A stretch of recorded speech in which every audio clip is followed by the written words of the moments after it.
Assalamu alaikum, bienvenue à toi, je suis Ahmadou l'aspirant de Muamalat Impact. Ici on parle économie en islam. Alors je vais te faire des vidéos, je me suis lancé un défi de faire une vidéo par jour pendant 15 jours pour parler d'économie en islam.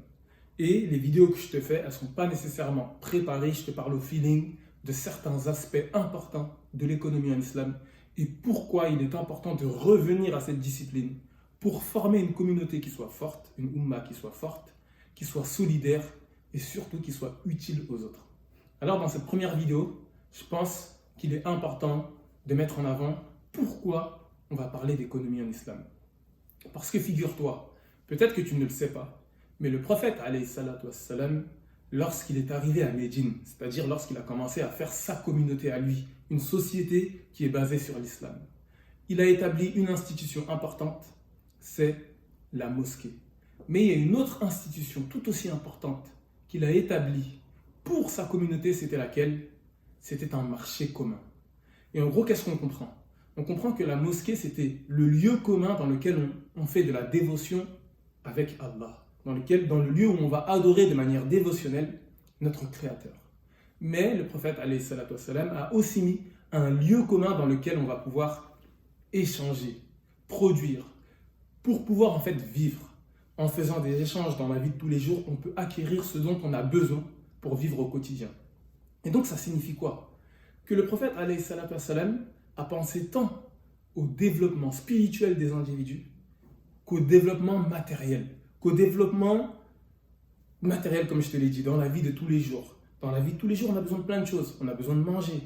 On a besoin d'avoir un certain nombre de produits pour prendre soin de son corps. On a besoin peut-être d'avoir des animaux. On a besoin de faire plein de choses. On a besoin de plein de choses et on ne peut pas les produire nous-mêmes tout seuls. Donc si on a un lieu dans lequel on peut faire des échanges et si ces échanges-là ils peuvent être faits selon des principes qui soient justes, des principes qui soient éthiques, et bien là, ça va signifier qu'on va pouvoir développer une communauté solidaire et forte. Et ça, c'est un point très important à saisir. Pourquoi? Parce que très souvent, lorsqu'on devient musulman, on a en tête le côté dévotionnel. C'est-à-dire, on pense souvent à la prière, la salat. On pense aussi souvent aux jeûnes. On pense aussi au sadaqa, à la zakat, aux choses de ce type. Mais c'est très rare de se dire qu'en tant que musulman, il y a aussi une part qui est relative aux échanges, une part qui est relative aux transactions. C'est-à-dire que tous les jours, par exemple, toi quand tu vis, je suppose que tu as un métier, ou peut-être que tu es étudiant. Donc si tu es étudiant, c'est pour te mener vers un métier. Mais est-ce que tu t'es déjà posé la question, qu'est-ce que l'islam dit sur la question des métiers? Est-ce que je peux faire n'importe quel métier? Ou est-ce que l'islam a une mission à travers mon métier? Est-ce qu'à travers mon métier, je peux fortifier des choses? Est-ce qu'à travers mon métier, je peux fortifier la communauté? Est-ce que je peux fortifier le bien commun? Est-ce qu'à travers mon métier, je dois faire attention à une certaine éthique? Tout cela, en fait, l'économie en islam va y répondre. Et en quoi c'est important?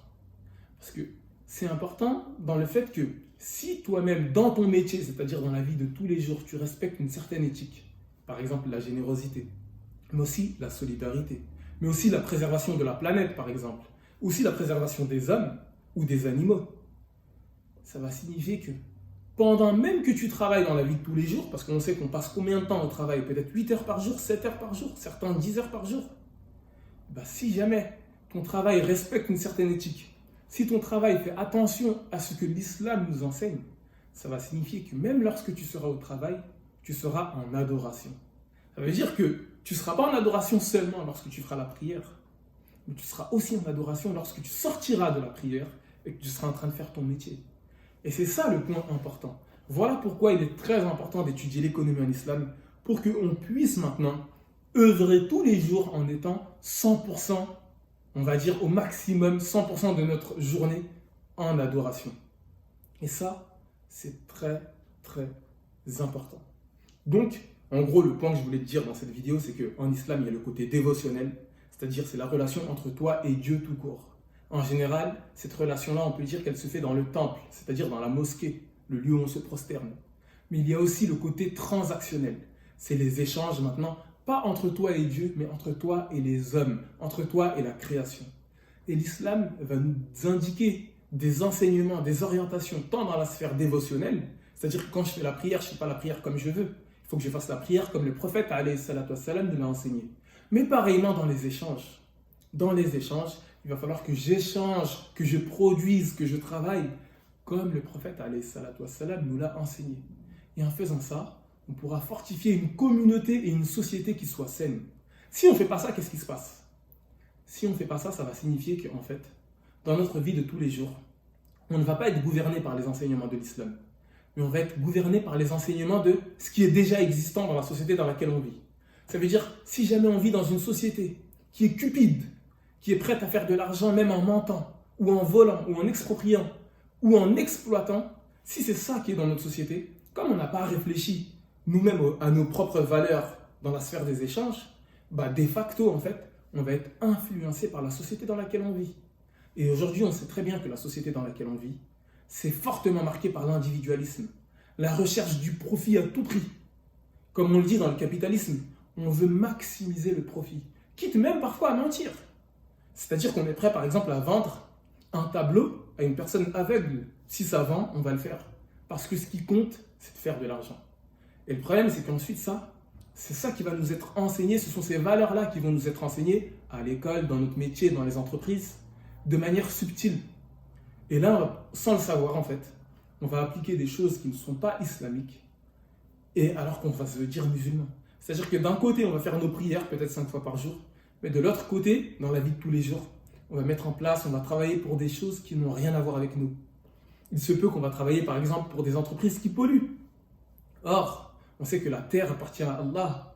La terre, comme elle appartient à Allah, et comme nous sommes censés être des khalifatullah fil ard, c'est-à-dire des représentants de Dieu sur terre, on doit faire attention aux choses. On doit être un peu comme des gardiens de la création.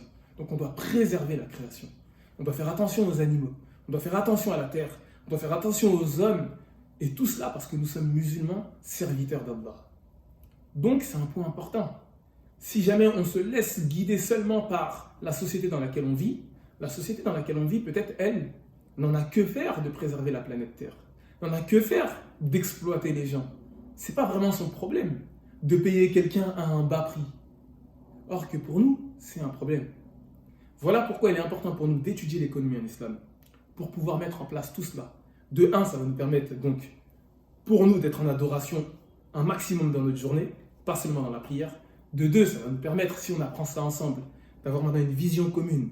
Et donc ça va signifier qu'on va pouvoir mettre en place des projets qui vont fortifier à la fois la communauté, mais qui vont aussi fortifier la planète qui va être utile au monde et à la création. Donc voilà, c'était la première vidéo que je t'ai dit, je l'ai fait au feeling. Alhamdulillahi Rabbil Alamin. J'espère qu'elle a été bénéfique pour toi. Si tu veux plus d'infos sur tout ça, on a un site web, je te mets en description tout ça. Il y a des événements qui arrivent, donc regarde, tiens-toi informé, abonne-toi et je te dis assalamu alaikum.